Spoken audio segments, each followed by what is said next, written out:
सभी की शुद्ध आत्मा को अनंत वंदन नमन। जिनवाणी का एक सुंदर वचन है। वचन ये है कि स्वभाव कभी भी प्रति प्रश्न वाला नहीं होता। स्वभाव में कोई प्रश्न नहीं होता। स्वभाव निष्प्रश्न होता है। निष्प्रश्न यानी प्रश्न ना उठे, प्रश्न ही ना उठे, उसका नाम स्वभाव है। स्वभाव यानी नेचर। जिसका जो नेचर है, जिसकी अंदर जो क्वालिटी है, उस क्वालिटी ऐसी क्यों है, ऐसा प्रश्न ही नहीं उठता। चीनी मीठी क्यों है, ऐसा क्वेश्चन ही नहीं उठता। वाई, क्यों? कोई बच्चा पूछे कौतूहलवश, ये गुड़ मीठा क्यों है, ये नींबू खट्टा क्यों है, आम मीठा क्यों है, करेला कड़वा क्यों है, यानी आप क्या कहोगे? वो ऐसा ही है, उसका स्वरूप ही ऐसा है, उसका स्वभाव ही ऐसा है, उसमें आप कुछ नहीं कर सकते हो। वो ऐसा ही है, जैसा था वैसा ही रहेगा तीनों काल में। यानी जिसके अंदर काल का कोई प्रभाव नहीं, उसको हम कहेंगे जिसके अंदर किसी का प्रभाव नहीं, जिसमें किसी का अभाव नहीं, जिसमें किसी का दबाव नहीं। यानी ऐसा जो है बाय नेचर जैसा है वैसा ही रहने के अंदर समर्थ है, उसका नाम क्या है? स्वभाव। और इसलिए स्वभाव में वाई शब्द नहीं है। क्यों? ऐसा क्यों? अग्नि गर्म क्यों है, पानी शीतल क्यों है, कोई शब्द ही नहीं है। इसको बताने के लिए आपके पास, आप कहोगे ऐसा ही है, तो कहने का अभिप्राय स्वभाव निष्प्रश्न होता है। स्वभाव में किसी प्रकार के कोई लॉजिक नहीं होते। वो ऐसा है, उसको हम केवल क्या कर सकते हैं? मान सकते हैं, केवल स्वीकार कर सकते हैं। अग्नि गर्म है, स्वीकार है। पानी ठंडा है, स्वीकार है। आम मीठा है, स्वीकार है। यानी जो जैसा है उसका केवल जब कभी आपको प्रश्न नहीं मिलता, उसका उत्तर नहीं मिलता, तो आप क्या कर लेते हो? स्वीकार करते हो। इसी का नाम भगवान महावीर ने कहा, यदि जीवन में दुख है तो दुख का क्या करोगे? स्वीकार। जीवन में दुख आया है, उसका स्वीकार कर लिया। और इसी के कारण आप देखते हो स्वभाव इतना निष्प्रश्न है। यदि किसी व्यक्ति का आपने हाल चाल पूछा और उस व्यक्ति ने हाल चाल पूछते ही आपको कहा कि आजकल ठीक नहीं है, अब इतना ही कोई बोले, फिर क्या करते हो आप? हाँ, कुरेदते हो। यानी क्यों भाई, क्या हुआ? एक प्रश्न आगे आया। जब उसने कहा मैं ठीक नहीं हूँ, अभी तो इतना ही बोलना था कि आपके मन में 4 बातें उठ गई। तबीयत ठीक नहीं है, मन ठीक नहीं है, या फिर कोई आपत्ति आ चुकी है इसके घर में, या फिर कुछ जैसा ये चाहता है अपने लाइफ में ऐसा ही नहीं कर पा रहा है, इसलिए इसके अंदर फ्रस्ट्रेशन है, क्या है। यानी आप तो 4 बातें सोच लेते हो जब कोई सामने वाला कहता मैं ठीक नहीं हूँ। अब मैं ठीक नहीं हूँ ऐसा जिसने बताया और जिसको बताया और जिसको बताया है, उस सामने से उसे पूछता है कि क्या बात है। प्रश्न उठा, प्रति प्रश्न उठ गया। प्रति प्रश्न ये उठ गया कि क्या बात है, क्या बात है, आप ठीक क्यों नहीं हो। और फिर वो अपनी 3-4 बातें बता देता है आपको, और 3-4 सलाहें आप भी अपनी तरफ से देते हो। बात क्या हो गई? बढ़ गई। होता है ना, ऐसा ही होता है। फ़ोन पे तो यही चक्कर चलता है। 2 मिनट में बात समाप्त हो सकती थी, लेकिन 20 मिनट लग गई। क्यों? क्योंकि उस व्यक्ति ने आपको जो एक चक्कर में डाल दिया। उस व्यक्ति ने आपने हालचाल पूछा और उसने एक पॉइंट रख दिया। उसके एक पॉइंट को देख करके आपके अंदर में जो पॉइंट पहले से पड़ा हुआ था उसको आपने उजागर कर दिया। यानी दुख जो है, जब कोई व्यक्ति बताता है मैं दुखी हूँ, तो आप उसे सलाह देते हो, सांत्वना देते हो, धैर्य देते हो, समझ देते हो और संवेदना देते हो। ये आप उस समय ये काम करते हो। और मान लो कोई व्यक्ति आपको कहे मैं आराम से हूँ, मैं मज़े में हूँ, फिर क्या करोगे? यदि किसी ने उत्तर में कह दिया मैं ठीक ठाक हूँ, आनंद में हूँ, मज़े में हूँ, सुख में हूँ, यानी उस समय ओके बात खत्म, कुछ कहने को है ही नहीं, कुछ भी कहने को नहीं है, यानी बात आगे नहीं चलेगी, वहीं स्टॉप हो जाएगी, क्योंकि वो स्वभाव में जी रहा है, वो मज़े में जी रहा है, वो सुख में है, सुख उसका स्वभाव है और अपने स्वभाव में वो जी रहा है, तो प्रति प्रश्न नहीं उठता। यानी प्रश्न वहाँ उठता है जब कोई स्वभाव से थोड़ा क्या हो जाए, विपरीत हो जाए, स्वभाव से दूर हो जाए, तो प्रश्न उठता है। कोई दुख में है तो स्वभाव से दूर चला गया ऐसा समझ लेना, और कोई यदि सुख में है तो क्या समझ लेना, स्वभाव के नजदीक जा रहा है, क्योंकि मेरा स्वभाव क्या है, मेरा स्वभाव क्या है, मैं सुख स्वभावी हूँ, मैं सुख स्वरूपी हूँ, मैं सुख धाम हूँ, यानी ये मेरा स्वभाव है। और अपने स्वभाव से दूर चले जाओगे तो दुख महसूस करोगे, क्लेश महसूस करोगे, अशांति महसूस करोगे, तनाव महसूस करोगे। इसीलिए ज्ञानियों ने कहा स्वभाव में रहना सीखो, और आपका स्वभाव जो है वो सुख में रहने का है, दुख में रहने का आपका स्वभाव नहीं है। दुख आता है और दुख क्या होता है, जाता है, और इसी को जो दुख आता है और जो दुख जाता है उसी को हम समझ रहे थे रिलेटिव सुख के नाम पर। रिलेटिव सुख के नाम पर हम समझ रहे हैं कि जिसको समझने के लिए हमने ये समझना चाहा, जो पुण्य के उदय से आपकी लाइफ में आपको जो कंफर्ट्स मिले, जो लग्जरी मिली, जो मान सम्मान मिला, जो सुविधाएं मिली, और जो आपको जैसा जैसा चाहते थे वैसा वैसा होना शुरू हो गया, तो आपने कहा लाइफ इज़ वेरी ईज में है, मेरी लाइफ बड़ी पीस में है, ईज में है। लेकिन ईज और पीस आप जानते कब हो जाती है, डेलिकेट कितनी है, हाँ, बहुत जल्दी क्या हो जाती, किसी भी निमित्त से टूट जाती है, वो शांति हमारी भंग हो जाती है। इसलिए ज्ञानियों ने कहा कि जो टेम्पररी सुख है उस सुख का भी स्वभाव है, उस सुख का भी क्या है, स्वभाव है। परमानेंट सुख का भी स्वभाव है, टेम्पररी सुख का भी स्वभाव है, और आत्मा का सुख जो है, यानी जो आत्मा है वो परमानेंट सुख स्वभावी है। लेकिन ये जो टेम्पररी सुख जो पुण्य के उदय से मिलता है उसका भी स्वभाव है, और उसी स्वभाव की जानकारी हम ले रहे थे, और उस जानकारी के अंदर हमने 6 बातें समझ ली, 6 पॉइंट्स हमने समझे कि कौन कौन से ये 6 पॉइंट हैं जिससे हमें महसूस हो कि ये टेम्पररी है। Number 1 change. जो भी हमारे इर्द गिर्द सुख की बात हम समझते हैं, ये सुख है, ये सुख है, उसमें क्या आता है, चेंज आता है, यानी चेंजेबल है। नंबर 2 डाउट, उसमें डाउट पैदा होते हैं, उसमें शंका, इनसिक्योरिटी रहती है। नंबर 3 हाँ डिपेंडेंट, वो डिपेंड रहता है किसके ऊपर, कल 2 बातें बताई थी, पुण्य की संपदा के ऊपर डिपेंड रहता है, और शरीर के सामर्थ्य के ऊपर भी क्या होता है, डिपेंड रहता है।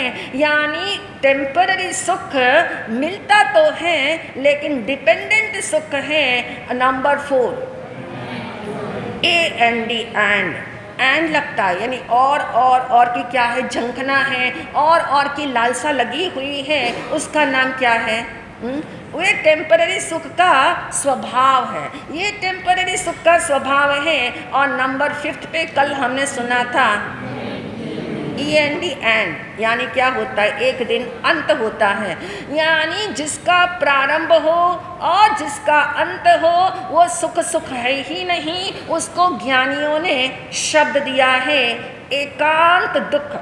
शब्द क्या दिया, एकांत, दुख के आगे एडजेक्टिव लगा दिया, कौन सा वाला, एकांत, निश्चित रूप से। इसमें कोई डावाडोल, इसमें कोई 50-50, इसमें कोई पॉसिबिलिटी, कोई शब्द ही नहीं है। निश्चित रूप से बता दिया कि जितने जितने सुख के साधन हैं, जितनी जितनी सुख सुविधाएं हैं, जितने जितने पुण्य के फल हैं, वो सारे फल जो हैं वो क्या है, वो एंड होने वाले हैं, उसका अंत होने वाला है। और कल हमने जान लिया था उसका अंत दो ढंग से होता है। हाँ? समझ नहीं आया? नहीं, एंड END पे बात चल रही है। हमने बताया था दो ढंग से, क्योंकि इंद्रिय सुख अंत वाला सुख है, अंत जिसमें होता है। और अंत आप जानते हैं दो ढंग से होता है, या तो व्यक्ति उस वस्तु को छोड़ देता है, या फिर वस्तु जो है उस व्यक्ति को क्या कर देती है, छोड़ देती है। दो ढंग से वियोग हो जाता है, दो ढंग से सेपरेशन हो जाता है। या तो किसी की मृत्यु आ जाती है और क्या कर लेता है, सब कुछ ताम झाम अपना छोड़ छाड़ के चला जाता है। और या फिर पुण्य की ऐसी हीनता आती है, या फिर ऐसा कुछ जीवन में घटित होता है कि वो स्वयं में जो है वो वस्तुएं उसे छोड़ करके क्या हो जाती है, विदा हो जाती है। इस तरह से एंड होता है किसमें, टेम्पररी सुख के अंदर। और हमने छठा पॉइंट सुना था ट्रेंड यानी चलन। ट्रेंड यानी एक चलन चलता है। चलन जो है आप जानते युगों से चलन चलता आ रहा, चाहे वो युग श्री राम का युग था या भगवान महावीर का युग था, युगों युगों से ये ट्रेंड चलता आ रहा है। और ट्रेंड का मतलब होता है बदल जाना। अभी वो ट्रेंड चल रहा था, आज वो ट्रेंड नहीं है। आपके पास बहुमूल्य वस्तु है, लेकिन उस बहुमूल्य वस्तु को आप पहनना नहीं चाहते हो क्योंकि वो ट्रेंड नहीं है। घर में अलमारी में देख लो, इतनी वस्तुएं आपको अपने घर में मिलेगी, लेकिन उसका इस्तेमाल करना आपने बंद कर दिया है क्योंकि ट्रेंड बदल गया। अब वो कोई पहनता नहीं, पहन के जाओ तो बुरा लगता है। यानी वो चीज है, वो चीज आपके पुण्य के उदय से है, लेकिन आपको अब उसमें सुख नहीं लगता, अब आपको उसमें हैप्पीनेस फील नहीं होता क्योंकि फैशन बदल गया। अब वो फैशन ही नहीं तो क्या पहन के जाएंगे। कहने का अभिप्राय कि टेम्पररी सुख के अंदर ट्रेंड बदल जाता है। और आज हम 7वां पॉइंट सुनेंगे। 7वां पॉइंट है कि जो रिलेटिव सुख है वो टेम्परामेंटल होते हैं। टेम्परामेंटल शब्द का थोड़ा विवेचन कर ले। टेम्परामेंट उनका होता है, टेम्परामेंटल होता है, यानी जिस वस्तु को जितनी उम्मीदों से आपने ग्रहण करना चाहा और ग्रहण करने से पहले आपके मन में जितनी आकांक्षाएं थी, जितना उसकी कल्पनाएं थी और मिलने से पहले जो खुशियां थी, लेकिन राइट मोमेंट पे ऐसा कुछ हुआ कि आपका मूड ही ऑफ हो गया। होता है कि नहीं होता है? ऑफिस जाने से पहले घर में कह के जाते हो कि आज शाम को ये बनाना, ठीक है। ये अपनी तरफ से आपने कुछ बातों की रिक्वायरमेंट, फरमाइश जो भी कह दो, ये आपने व्यक्त की कि ऐसा ऐसा आज शाम को हम डिनर पे लेंगे। लेकिन ऐसा कुछ हुआ कि जब घर लौटे, खाना बनाने वालों ने सारी मेहनत करके रखी हुई है, सारी चीज़ें A1 बनी हुई हैं, लेकिन आपके अंदर का टेम्परामेंट जो है वो क्या हो गया है, चेंज हो गया है। अब आपका वो जो सोच जो है वो बदल चुकी है। क्यों बदल चुकी है? क्योंकि ऑफिस में कोई घटना घटी, आपके माइंड में किसी का फ़ोन की ऐसी कोई बात याद आ गई, आपको कोई पुरानी बात याद आ गई, कुछ भी ऐसा हुआ और टेम्परामेंट क्या हो गया, बदल गया। जितने शौक से आपने ऑर्डर की थी बात को कि ऐसा ऐसा मेरे सामने लाना, लेकिन जब वक्त आया तब आपका मूड बदल गया।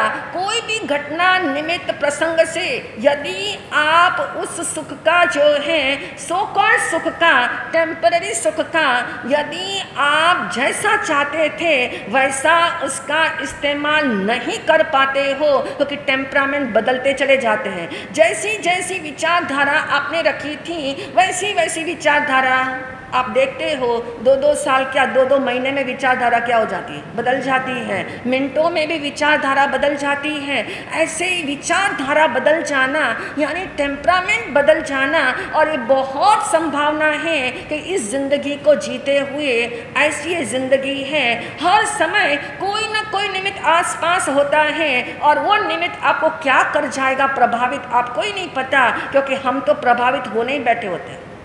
हमारी तैयारी ऐसी नहीं है कि हम अप्रभावित जिंदगी जी सके। हम हमेशा किसी न किसी व्यक्ति के शब्दों से प्रभावित हो जाता है, किसी के लुक से प्रभावित हो जाता है, किसी के बिहेवियर पैटर्न से प्रभावित हो जाते हैं। और इसको कहा कि जो प्रभावित होने की जिंदगी जीता हो वो टेम्परामेंटल सुख को टेम्परामेंट ही समझता है, लेकिन स्वभाव ही उस रिलेटिव सुख का ऐसा है जो क्या है, टेम्परामेंटल है।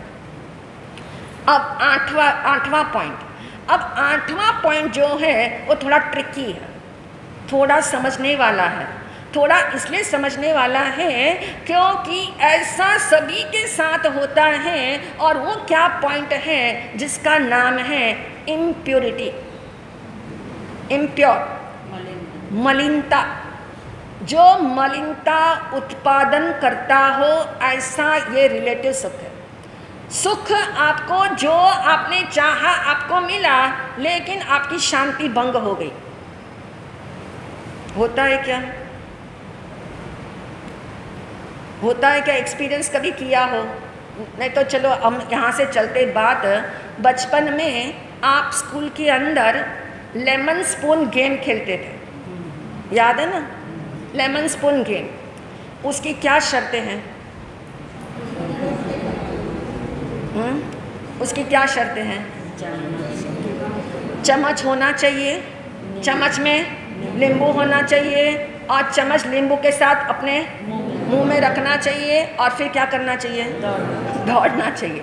अब आप देखिए यही हमारी ज़िंदगी है। बहुत आराम से इसको कोरिलेट करना आपको इतना समझ में आ जाएगा कि प्रत्येक व्यक्ति क्या कर रहा है। यानी वो नींबू जो चम्मच के अंदर है और वो मुख के अंदर है और भागने की स्थिति है। भागने की स्थिति ऐसी है, दौड़ने की स्थिति ऐसी है जो मंजिल तक ही ले जाए। इधर उधर दौड़ना नहीं, इधर उधर भी दौड़ने वाले दौड़ जाते हैं, इधर उधर नहीं दौड़ना, मंजिल पे दौड़ना और दौड़ने में रुकना नहीं और मुंह से नींबू गिरना नहीं। शर्त ये है कि मुख से नींबू गिरना नहीं। अब इतनी सी बात को विजुलाइज करके आप देखो हम क्या करते हैं। ये दौड़ना हमारा भी चल रहा है, किसके पीछे? हाँ, सुख और सुख के पीछे। पुण्य के उदय से मिला है, लेकिन हम सोचते कि हम ही मेहनत कर रहे हैं। पुण्य के उदय से मिल रहा है, लेकिन मानने में ये नहीं आता कि पुण्य के उदय से मिलता है। हमें लगता है मैं मेहनत करता हूँ, मुझे मिल रहा है, मेहनत नहीं करूँगा तो नहीं मिलेगा, कम मेहनत करूँगा तो कम मिलेगा, ज़्यादा करूँगा तो ज़्यादा मिलेगा। इस सारे हमने इक्वेशंस बना रखे माइंड में, लेकिन सारे इक्वेशंस फेल हो जाते हैं जब आपका नींबू गिर जाता है।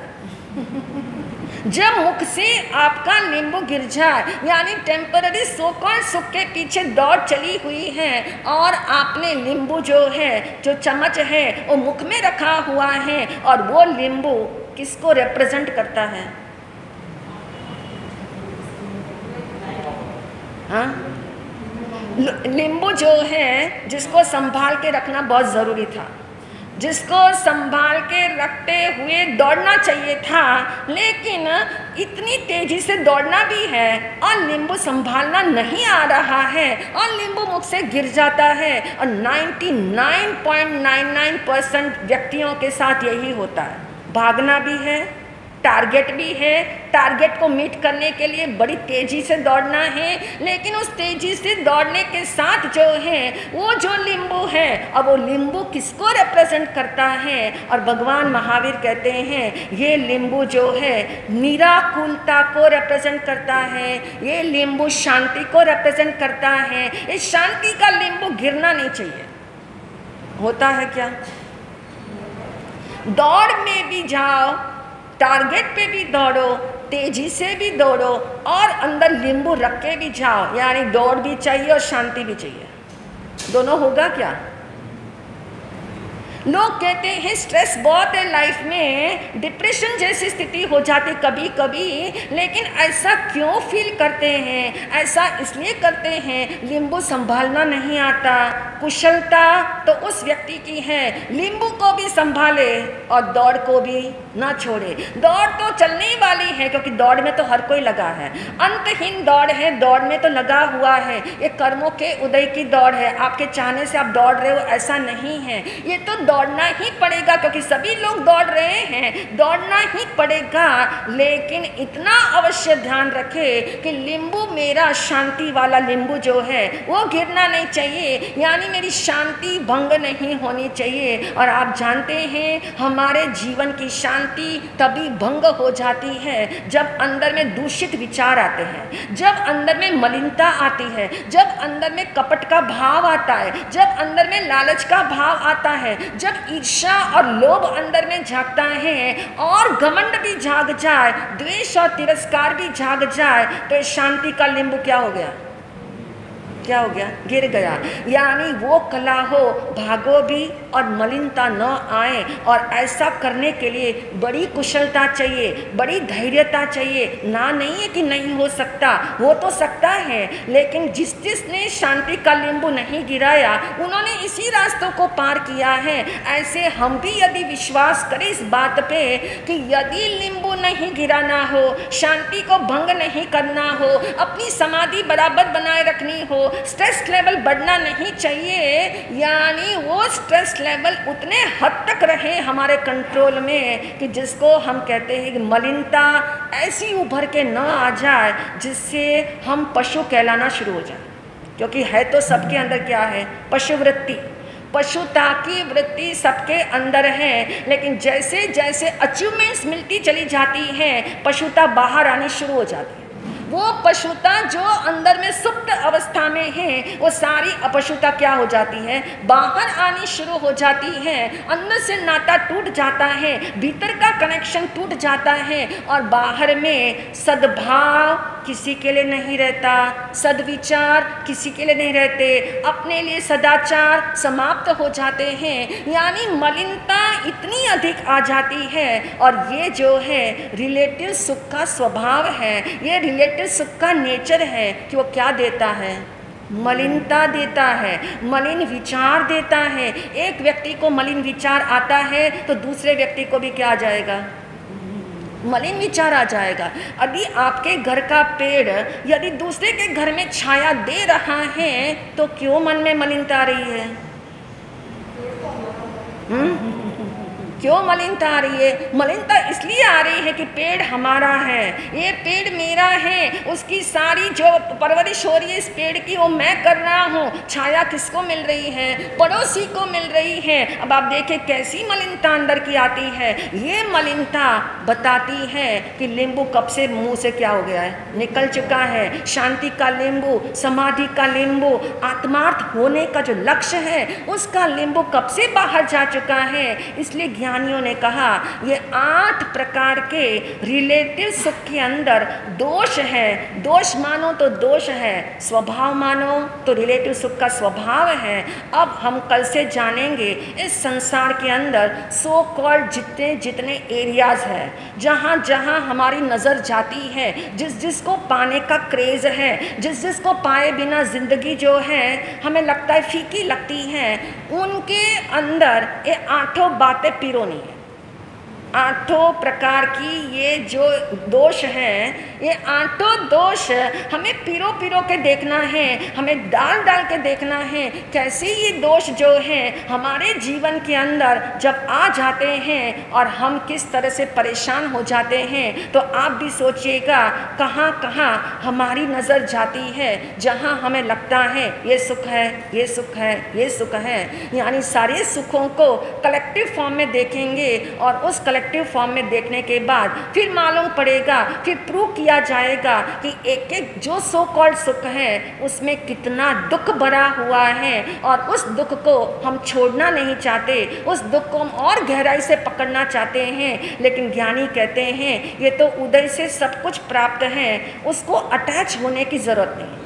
उसमें अटैचमेंट मत रखो। विथआउट अटैच किए भी लाइफ को जिया जा सकता है, तो कैसी वो लाइफ होगी जिसमें नॉन अटैचमेंट के साथ हम जी भी सके और हम जो है अपने आत्मा को साथ सके इन्हीं भावों के साथ। आज का सामूहिक तप है